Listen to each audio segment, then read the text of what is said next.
This podcast is a quest for well-being, a quest for a meaningful life through the exploration of fundamental truth. Enlightening ideas, insights on physical, mental, and spiritual health. The inspiration is love. The aspiration is to awaken new ways of thinking that can lead us to a new way of being well. Welcome to Body, Mind, and Soul Healing Conversations.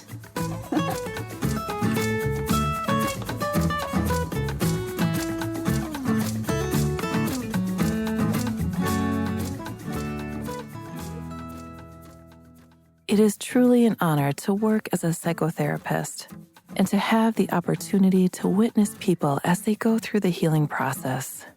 I am continually amazed by people's ability to transform their suffering into joy and to find meaning even in their most painful experiences. By developing compassion and forgiveness for oneself and others, I believe anyone can create a more fulfilling life, writes Dr. Mary Deyo. Valeria Tellez interviews Dr. Mary Deyo. She is a licensed psychologist with good credentials, including a psychology doctorate from Stanford and an MA from Columbia, as well as great work experience in community mental health, managed healthcare, hospital settings, and private practice. More important than her education or resume, however, is the wisdom Mary has gained from working with people from all walks of life. What she has learned from the hundreds of stories people have shared with her over the years is that we all struggle, but that we can heal and grow from our experiences. People truly are resilient. Mary Deyo earned her Doctorate of Psychology through the PGSP-Stanford Consortium Program and her Master's in Clinical Psychology from Columbia University. She is a trained practitioner in Cognitive Behavioral Therapy, CBT, Dialectical Behavior Therapy, DBT, Time-Limited Dynamic Therapy, and Mindfulness-Based Stress Reduction, MBSR. And she has experience treating clients diagnosed with a range of psychological disorders, including depression, anxiety, bipolar disorder, schizophrenia, borderline personality disorder, and PTSD. Meet Dr. Mary at drmarydeyo.com. Here's the interview with Dr. Mary Deyo.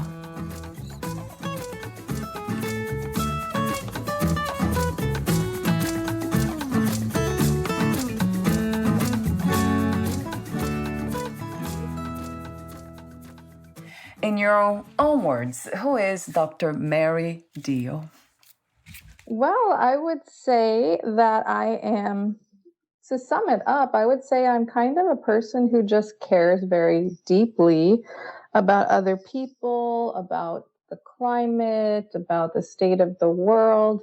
I think I've just always been kind of a sort of sensitive person who is very easily in touch with other people's suffering and emotional pain. And so I've just always been drawn to wanting to help people and help them find the good in their struggles. So that's sort of how I would sort of describe myself internally. And then I've used that in my work as a therapist to try to help people find meaning of the issues they're struggling with and try to find a way through the pain so that they can live full and happy lives. I definitely believe in trying to enjoy life because life is precious, and as much as there is suffering, I do believe there can always be room for happiness and joy and connection. I love that, Mary. What a beautiful statement, opening statement. Would you call it a passion, a purpose, mission?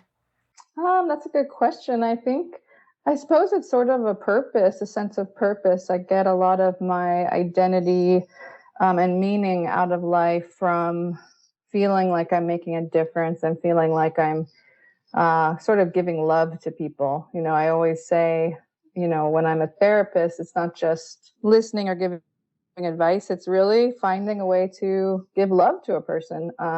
Because I think once you get to know someone and really see their vulnerability and what they've gone through, you can start to feel true connection and love towards them. So in some ways, that's kind of my purpose, is just to spread love and try to be just some inspiration and light in people's lives when they're in a dark place. How would you describe love? Yeah, I think it's a combination of sort of a sense of caring for the person and feeling genuine warmth towards a person and really wanting the best for them. Kind of the way I think of my children, you know, of course, there's that unconditional love towards your children and just wanting so much for them to be happy and live full lives and just wanting to protect them and care for them. I think that same feeling goes towards to anyone you feel love for. It's just sort of a kindness and a warmth and an understanding. I think a big part of love is feeling understood. So that's, I think, what I really focus on when I'm working with a client, is to help them feel understood, to try to understand them deeply, what it's like to be them, what it's like to go through the world with the way they feel and the way they present in the world and make their way through it. I think understanding someone is a huge gift, because a lot of people don't feel understood. They feel kind of alone. They feel disconnected. So I think that's a huge part of the healing is allowing someone to feel safe enough to be vulnerable and feel understood. It seems to me, the more I talk to other people and read, that love is this dynamic of giving and receiving. Mm-hmm. So do you also see that even though we have love to give and we are open to give, some people are not open to receive love, and even ourselves at some level? Absolutely. Yeah, talk to me for a moment about that, Mary, receiving love. It's certainly a common theme is self-love and self-compassion. You know, the tendency to, people can be very kind to their friends and family, but when it comes to themselves, they are quite harsh, quite mean to themselves and have a lot of self-criticism. And so trying to help people speak to themselves, you know, the way they would speak to a good friend, with that internal sort of dialogue, trying to be more patient and kind with oneself, is almost learning to receive love from oneself. And I think learning that can allow you to feel greater intimacy in relationships, and allowing people to care for you and, you know, protect you or give you compassion. Some of us protect ourselves by keeping everyone at a distance, and we feel scared to depend on anyone. So it is kind of a process to learn to trust. You know, trust is such a huge part of relationships and feeling safe in the world, and especially people with trauma, that can take a lot of work to learn to trust again and regain that sense of safety in the world. How fascinating that you brought the concept, the idea of self-love to receiving love and then trust. So true. Yeah, I think they're very connected, because if we really don't believe we deserve love, then we're going to keep people at a distance, and we're going to have a sense of loneliness and isolation. And part of learning to feel safe and comfortable is to learn to love ourselves and learn to forgive ourselves for our own mistakes and for things we don't feel good about, and just remembering that we all do the best we can, and we start from a place of our families, you know, teaching us sometimes dysfunctional habits, and we have to sort of grow and make our way the best we can. But we, you know, need to just try to be more kind and loving towards ourselves before we can really accept love from someone else often. What an insightful message at this time. I think I needed to hear that too. Because I talk and I write a lot about self-love, but it seems like it's a practice too. Oh, yeah. Right? It's very much a practice. Not just a moment of understanding. Yeah, there's the insight in a moment, but you have to really work at it. It's a practice, like every day. How fascinating to learn. When we are open to learn these things, it's wonderful. It becomes even more interesting, this journey in the human body. Yeah, there's always a lot to learn. Right. Among my open questions, we'll be talking in the moment more in depth about mindfulness and how it can be applied to therapy, and it's part of your work. So as an open question, for those who don't know, what is mindfulness and what is the difference between mindfulness and meditation, Mary? Yeah, that's a good question because sometimes they are used kind of interchangeably. But mindfulness really is something we can be practicing all day long throughout the day, whereas meditation is more of a formal practice, typically, sitting down, focusing on the breath, being in stillness and quiet, and allowing oneself to be internal and sort of watch your thoughts, watch your body, watch your emotions, observing. So certainly mindfulness is part of meditation. That is sort of it's kind of one form of meditation, I guess I should say, because there are different kinds, but a very popular form of meditation is the mindfulness, where you're just trying to continuously bring yourself back to the present moment over and over, because our minds are always wandering and pulling us in different directions, pulling us to the future, bringing us back to the past, getting distracted with problem solving. But mindfulness itself, separate from meditation, is, again, just being present, staying in touch with your five senses. Anytime you're, eating something and truly tasting it, truly experiencing the flavor, that's mindfulness. Or if you're seeing a beautiful flower and really noticing the color, that is mindfulness, staying in the moment. So it's kind of a deliberate practice. You're actually paying attention on purpose to the here and now, sort of feeling the temperature, listening to the sounds, noticing your thoughts, but without being pulled into the story. So you're observing. There is a quality of observing with mindfulness. There's a little bit of distance from your own thoughts, which does allow for a different perspective that I think can lead people to have more compassion for themselves. Because when you can step outside and say, wow, I'm actually suffering, this is painful, and this is hard, then suddenly you have a different attitude towards what you're going through. Whereas if you're just kind of living it, not very consciously, not very aware, we tend to just sort of berate ourselves and criticize ourselves for the way we're being, and we act in a judgmental way. So a mindful way of relating to oneself tends to be more compassionate and less judgmental. I think that's kind of the going along with sort of the Buddhist teaching of mindfulness. It's a more, they use the word equanimity, where you're not seeing things as good or bad. You're just accepting what is. You don't have to evaluate all the time.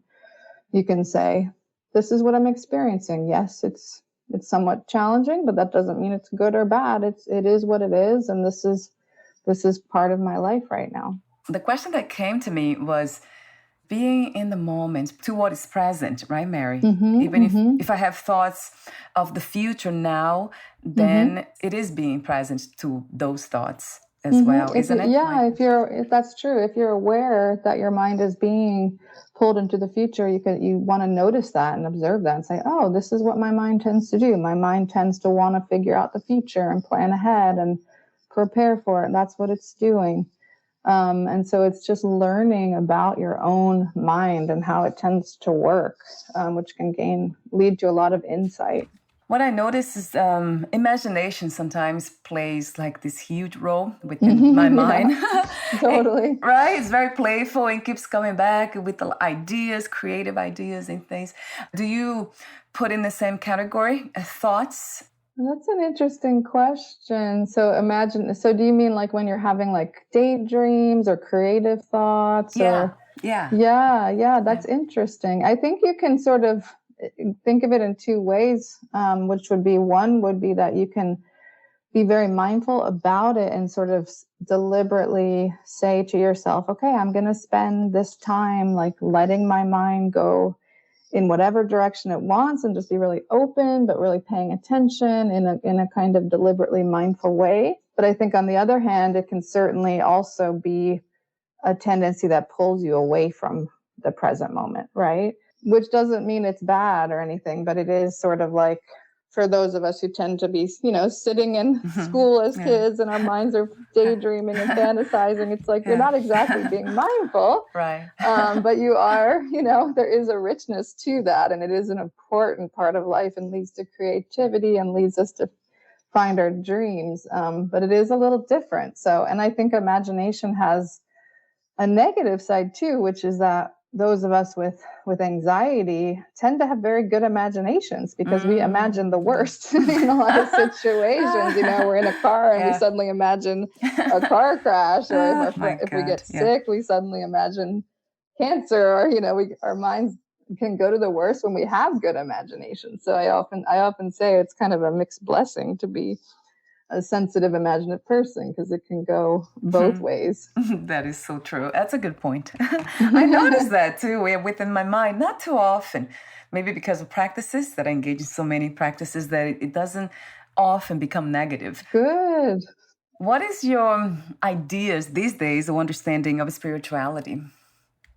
Yeah, so let's see. I think most of us kind of crave and need a sense of spirituality. And I think it can be quite individual in the sense that I think it has to truly resonate with who you are. And it's important that you believe truly and deeply in what you are aligning with in terms of your spirituality. I definitely think, with organized religion, when people are just kind of fed certain information from a young age, that doesn't always work. It's not always a match with the person's natural kind of understanding of life and of themselves. So I think it's important for people to explore and see what truly they're drawn to. And certainly there are all sorts of directions people get pulled into. And I just try to be very open and respectful of anyone's belief system.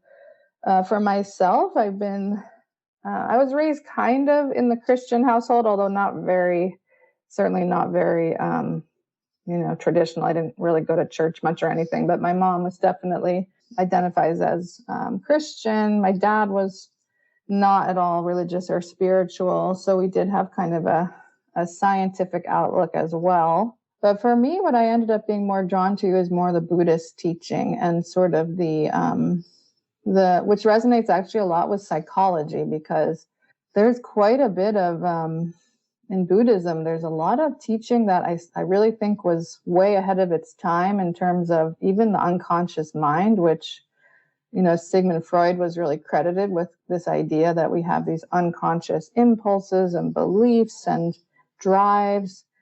But way back, thousands of years ago in the Buddhist writing, there was this whole idea that we have sort of different levels and that we kind of store information that we're not fully aware of, and how that influences us and how we're able to focus on the more positive things and sort of change that inner world, which is quite interesting and quite aligned with how I think of psychology.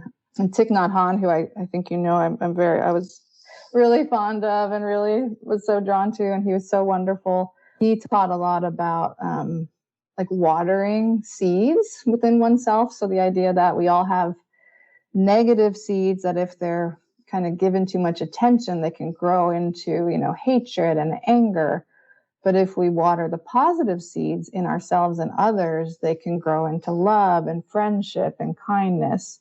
So I love that idea that we all have these potentials within us to go in different directions, but that if we, like with children, if we pay attention when they're doing something nice or they're doing something loving, those things will grow. Whereas if we're only focused on, oh, you shouldn't do this, that's bad, that's mean, that is what actually starts to develop. And so it's this beautiful concept of watering the positive seeds, and the beautiful flowers can grow. I saw that too, that connection to, not as a therapist because I'm not one, but how much Buddhism work with the mind. It's amazing how deep they go into it. Yeah, it's like they were quite scientific about their thinking about it. It was quite, I even ended up going to a retreat in in France where Thich Nhat Hanh was leading the retreat, and the theme was Buddhism and neuroscience. So they had all these neuroscientists sort of talking about the brain and what we know about it now, and there was so much overlap between what the Buddhist monks who were just meditating all day long and observing their own minds had come up with very similar findings. So it was just so fascinating that there's this incredible overlap. And I think that's why I was really interested, because it made sense. Mm-hmm. Yeah, It's right. sort of Common intuitively sense true.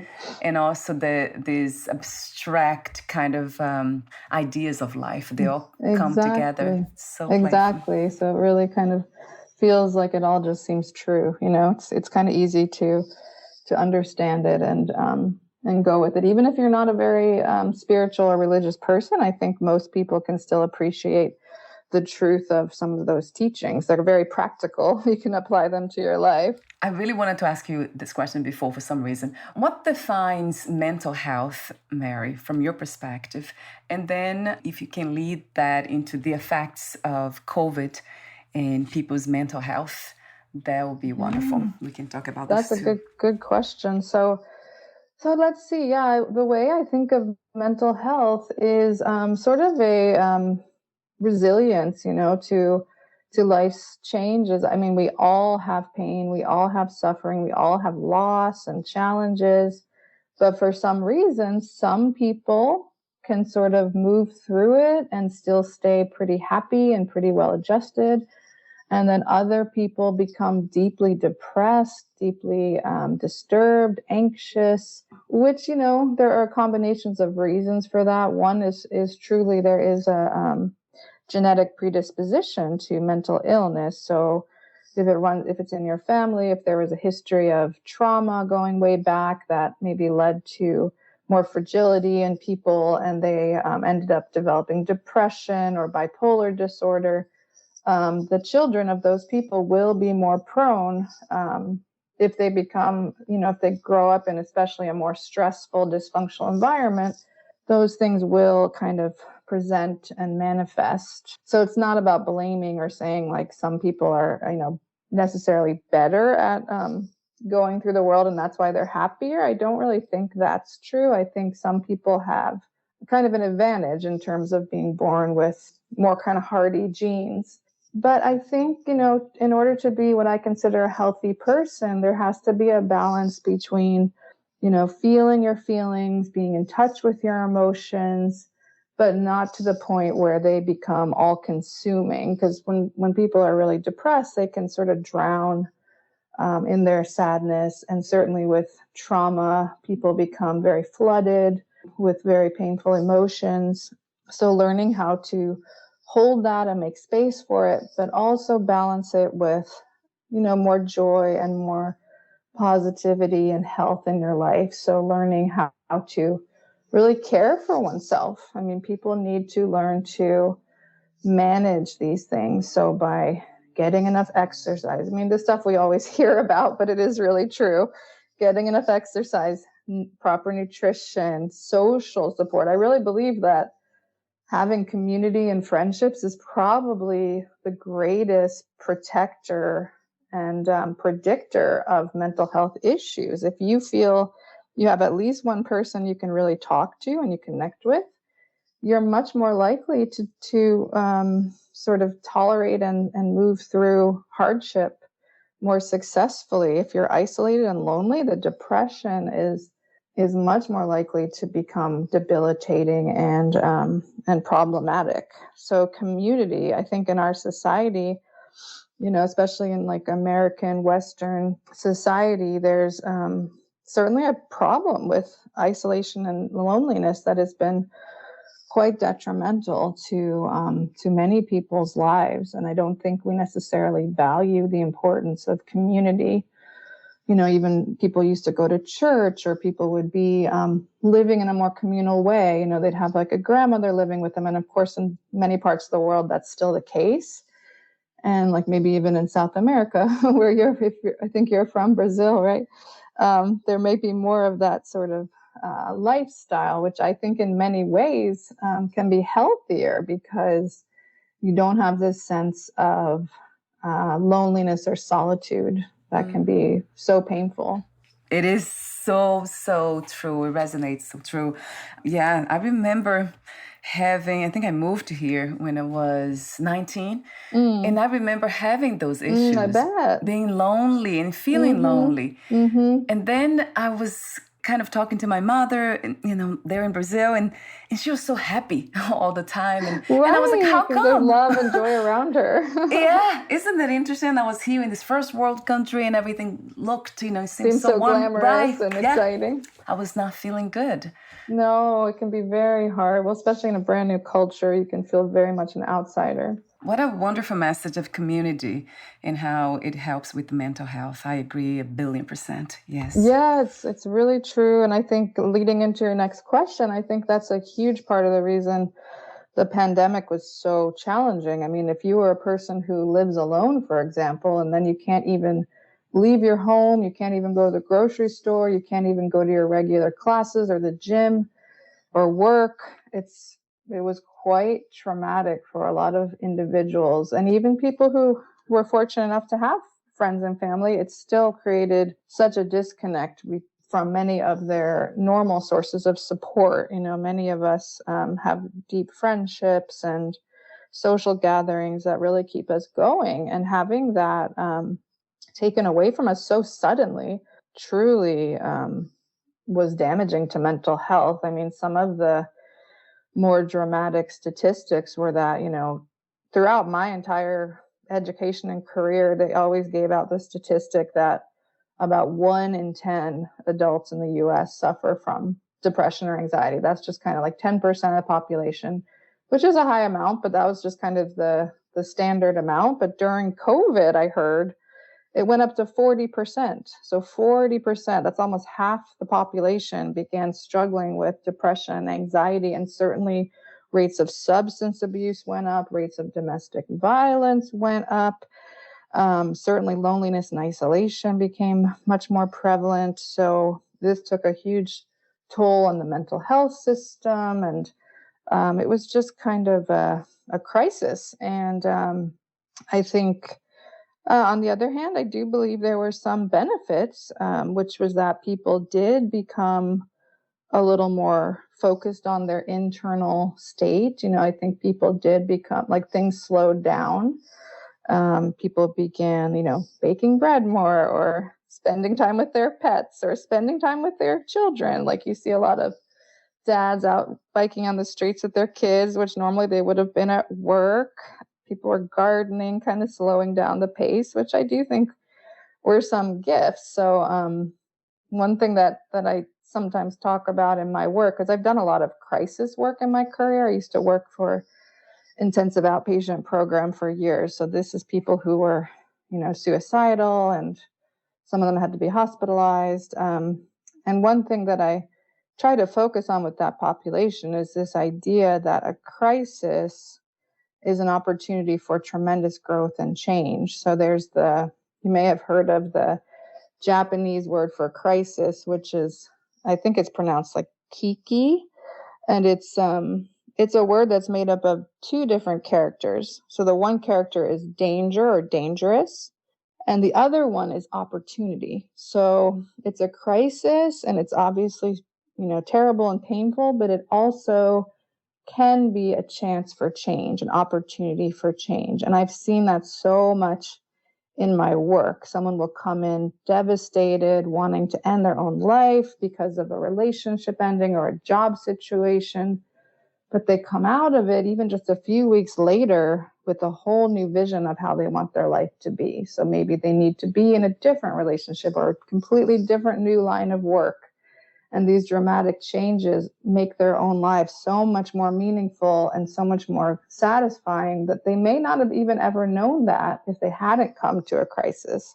So I do believe there's kind of a gift in store when there is a crisis. So I try to think of the pandemic that way in some ways, because as devastating as it was, hopefully it's brought to light a lot of the mental health issues that people cope with, the importance of community, the importance of connection, all the things that some of us have learned during these past couple of years of what we really value and what's really important: family, community, creative expression, all those things. That's one of the topics we discuss a lot here. There's Mm-hmm. what it takes to be open throughout Mm-hmm. challenging moments.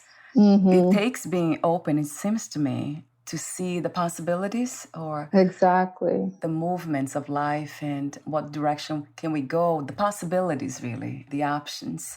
It's so true. People become kind of narrow-minded when they're very unhappy and they can't see the possibilities. And that's something I try to do in work is lead people to a greater flexibility in their thinking. There are always other options. Even when you're in really dire straits, there are still other ways to go and different choices that can be made. Yes, and that's certainly the case with depression, because I had Mm-hmm. the experience of Mm-hmm. depression, and I remember being focused on whatever was getting in my way to be Yeah, the happy. negative. Yeah, I was Yeah, stuck there. exactly. You get kind of Amazing. fixated and ruminate. Yes, yes. So flexibility, and I love the word you use, resilience, right? Which it is connected to flexibility, right, Mary? Definitely, definitely. Resilient people have greater flexibility. Yeah, They're I think much we do. there. They can roll with life. They can bounce around and not True. get stuck as much. Yeah. Yeah, there's something about the Brazilian culture. You're right about that. Yeah. Just kind of It's a listening to you resilient now. group.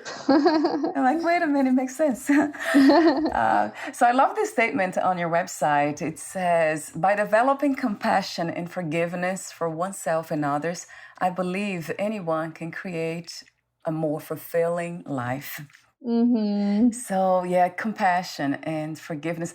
Do you see compassion as love itself or an aspect of love? That's a good question. I definitely think it's a part of love for sure. I mean, I definitely feel Um, and that's kind of why I say that. I mean, it sounds a little strange to say I love my Yeah, clients, but yeah. I Yes. do because I think I feel deep Oh, compassion for them. And I do yeah, think that yeah. creates this sense of closeness and intimacy. That's why I feel so grateful to do the work I can, because I get to see people's inner worlds that they, all the time people say that, I've never told this to anyone. And they tell me, and it's such an honor to be invited into this private world. So I do think compassion is a big part of love. I mean, I really do. But I mean, there's probably more to it than just that. But I do think that's a really important piece. How do you see forgiveness? I have different ideas about the word and the Hmm. understanding of It's forgiveness. kind of it's a hard concept that people really struggle with. I sometimes sort of suggest to people, you need to work towards forgiveness, either starting with self forgiveness or forgiving someone who hurt you. And people often really resist that concept because I think there's a fear that they're going to be letting the person off the hook, or letting them get away with something. And that's really not the purpose, I don't think. I think the purpose of forgiving someone else is truly for yourself. It's for setting yourself free so you can move on with your life and not be trapped in that anger. Because when you can't forgive someone, you're almost a prisoner of that connection to them. And the only way to really set yourself free is the ultimate way, I would say, the ideal way, is to actually forgive them. Many people can't get there. It's really hard. And I don't necessarily expect most people to really do that. It's more of almost like an ultimate goal to strive for, like an ideal. But even moving a little bit in that direction, I think, can be quite liberating and healing. And I think the way to start that process is to try to find some compassion, some understanding. Okay, this person was abusive to me, but why? Like, did they receive abuse in their childhood? Were they mistreated? Did they have mental illness? And is that why they were so cruel to me? And if you can see, like, they were a child once too, and they were hurt, that can usually bring at least a little bit more empathy and understanding, which just makes the whole feeling a little bit softer towards them. It doesn't mean that what they did was right. It doesn't mean you condone any of it or that you'll forget it. It just means maybe you can start to see it with somewhat more of an understanding attitude, which can lead to some more peace in the person. There's so much turmoil when you're holding on to anger and pain. Yeah, you used that word in the beginning of our conversation, understanding, and then resilience, flexibility, forgiveness. They're all connected to, it's almost like a shift in perspective, right, Mary? Exactly. Right. That's so true. That is how I think of it. I think of it as a shift in perspective. And I say that all the time with people. I say, can you just change your perspective a little bit, Yeah. towards yourself and Right. towards others? It can be quite powerful just to sort of take a different viewpoint. It creates movement. That's what it is. It kind of keeps coming That flexibility back, right? again. Yeah, that life is movement. So why not? Yeah, exactly. You don't want to stay stagnant and stuck. You got to keep flowing along. Right. Yeah, allow it to move. I agree. The services you offer on your website, I saw individual, couples, and group therapy. And your practice is entirely online. Is that correct? Yes, Mary? it is. It is. So it's nice because I can see people anywhere in anyone from the state of California. Sorry, I have trouble getting that out. Since I'm licensed in California with the remote, it doesn't really matter if you're in the same city. I live in Oakland, California, but I work with people all around. So that is the one benefit of it. Okay, so that's good to know. I have the information here, and I'll have your website on your podcast profile too. Oh, thank you. You have written an article titled Mindfulness and Rumination. Does mindfulness training lead to reductions in the ruminative thinking associated with depression? So that's a long question. Kind of a mouthful. Yeah, it is. Oh my God. I would love to hear more about what rumination is. I think we probably have been talking already about this. And also the process, how was the study conducted, the study mentioned in the article, and the results of it. Sure. So it started as my dissertation, actually, when I was at the PGSP-Stanford Consortium doing my doctorate in psychology. I was interested in rumination, which is essentially kind of obsessive thinking. So being very preoccupied, kind of like what you were saying, when you're depressed, you get so hyper-focused on certain negative worries or concerns, and they sort of loop in your mind and just keep coming and coming, and it's very hard to even distract yourself from it or move on, and it's quite miserable. It's sort of like torture. And I've had this I've had this myself in my own depression, when I've had depression in my life, and it's sort of where my, I guess, anxiety and depression kind of come together, because it's sort of that anxious overthinking that is rumination. And so I had read some really interesting research when I was in grad school about how people who tend to ruminate, even if they're not depressed, so say you're just like a relatively happy person, but your mind, you tend to sort of perseverate and dwell on certain things you're worried about. They sort of measured that and scored it. So certain individuals had a higher score in that. Those people were at a higher risk to go on to develop depression, like a major depressive episode later in life. So this kind of gave me this idea that if we could train people and help them to be more mindful, more present, and less likely to be caught in our heads and our own obsessive thoughts, that could actually be protective against depression. So it's sort of this idea that, like, if children or younger people could learn how to stay present and not be as in their minds with these worries so much, then maybe some of them would be spared this horrible experience of going into a deep depression. So that was sort of the thinking behind it. And what I ended up doing was recruiting. There was, at Stanford at the time, there were some classes called Mindfulness-Based Stress Reduction, which is, I think it's an 8-week course teaching people to meditate. And it's quite rigorous. People have to meditate for 45 minutes a day. They have to do yoga. They have to sort of take little classes on mindfulness and meditation.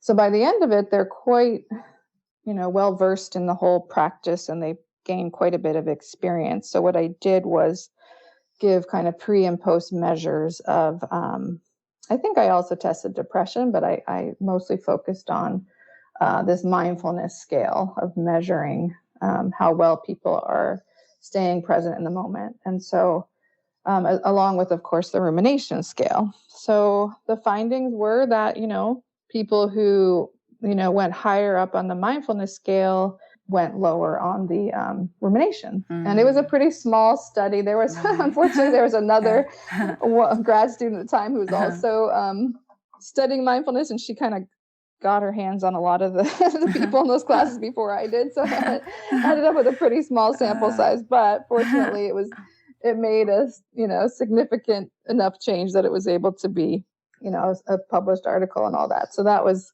kind of exciting. But yeah, so I think that's the idea, is that mindfulness is truly protective against mental health issues. And it really does lead to a greater quality of life, not just with mental health, but certainly physical health. There's been a lot of research on how it can help chronic pain and heart issues and rheumatoid arthritis, all sorts of physical health ailments. So it's really quite powerful. Yeah, it sounds like, and not just sounds like, but I have the experience of it too. Yeah. Try.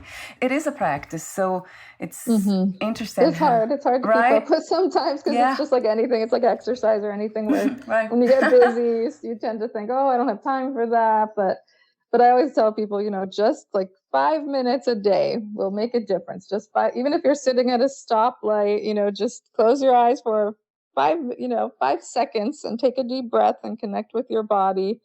And that helps. Just anytime you think of it, it really does help. Yeah. Even as you speak now, I kind of did that. Good. I closed my eyes and exactly. We need reminders. That's amazing how it helps. Yeah. It goes that's back why to in those meditation retreats, they have those bells, you'll just be going about your day, and then you hear this bell ring, and that's a reminder, close your eyes and take a breath. That's what it is. So you always have to have reminders throughout the day. So true. And you became mine today.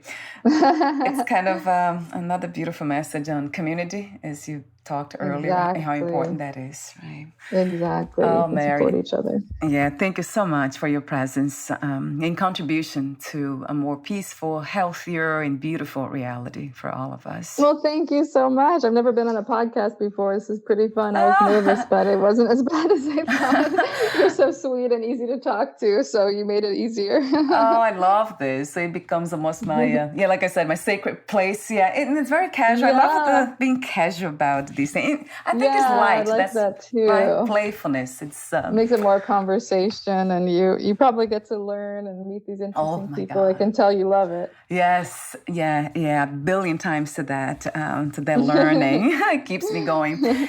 Yeah, it's great. I do have a few more questions for you, the ending questions. But before that, would you like to add anything else that we didn't cover or discuss today? Well, the one little blurb I just want to throw out there is, like, even though I'm always focused on mental health, more recently I've been kind of more obsessed with climate change and, the state of our planet, and being worried about animals and communities that are affected. So I guess my one little message is please to try to be conscious about that, and try to, keep focused on politics that are, doing things that are making it very easy for the oil companies to, pollute the world, and, just try to make mindful choices. Like I've been leasing a electric car, for example, and it's just nice to feel like you're not, contributing to the harm. So I guess that's my little shout out about that. Yeah, beautiful. Another beautiful message. Thank you, Mary, because ultimately everything's connected, right? Exactly. And if we don't have our nature and our earth, we don't have anything. That's another beautiful reminder, because sometimes we tend to forget, huh? Yeah, we just get caught in the day-to-day, but it's a huge thing. So my last question is, what 3 experiences you wish everyone to have before they lose the body, before they die? Interesting question. 3 experiences. Well, the first one I would say is falling in love. That's the first one that came to me, because I do think that's probably the best feeling on earth, even though it can sometimes lead to heartache and pain. I still think it's such a beautiful experience. Let's see, another experience, I would say, if possible, going to a foreign country, a country that you're not from, and just learning what other cultures are like, and learning to be, connected with communities who have had such a different experience. I think that's so enriching. And finally, I think it's important and really invaluable to get in touch with creativity. So finding a form of artistic expression. I come from a family of artists. My mom's a painter, my brother's a writer and an actor and singer, and my aunt's a professional singer. My dad plays instruments. I mean, I grew up with a lot of creativity, and I really believe it's such a beautiful part of life. It sort of separates humans from, other animals in the sense that it's, art is just such a beautiful gift to the world. So I think finding ways to connect with art and music and creative expression. I love your wisdom, Mary. Thank you for sharing it. Wow, really beautiful. We'll be in touch again, but before we say goodbye, where can we find more information about you, your work, products, services, and future projects? Yeah, please visit my website. So it's just my name, drmarydeyo.com. So DrMaryDeyo.com. And if you know anyone who lives in California looking for individual therapy, couples therapy, or groups, I do a group for people who have bipolar disorder, and I do a group called Moving Through Emotional Crisis, which is anyone going through a life change that's struggling with depression or anxiety. And the groups are really wonderful. So if you want to just, let me know, reach out to me if you are interested in any services. Again, I'll have the link on your podcast profile. Thank you so much, Valerie. I really appreciate it. Thank you, Mary. We'll talk soon. Bye for now. Okay. Bye-bye. Bye.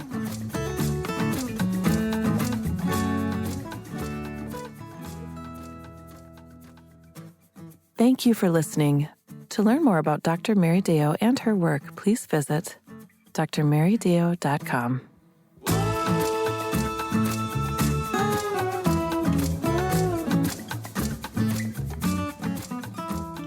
To learn more about this podcast, please visit fitforjoy.org/podcast. Thank you again for listening, and bye for now.